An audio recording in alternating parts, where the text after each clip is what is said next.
Attorney Abra. Huwag kang matakot. Anong ginagawa mo dito? Ako mismo ang nagsabi kay Ate Mercy sa plano ni Dad laban sa barangay chairman. Anong ginawa yun? Sa totoo lang, hindi na ako komportable sa laban nila Dad at Ate Mercy.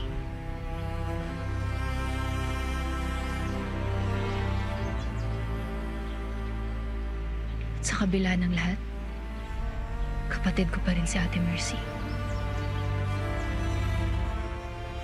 Magkadugo kami.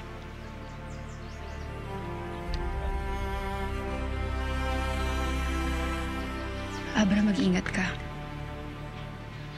Hindi titigil ang mga tauhan ni Dad hanggat di mo sila napapalis sa community. Maraming salamat, Elizabeth. 2 beses mo na ako niligtas. Ikaw rin, mag-ingat ka. Kung totoo yung sinabi mo, pwede ka rin lagyan ng target ni Judge. Huwag kang mag-alala. Kaya kong diskartehan ang sarili ko.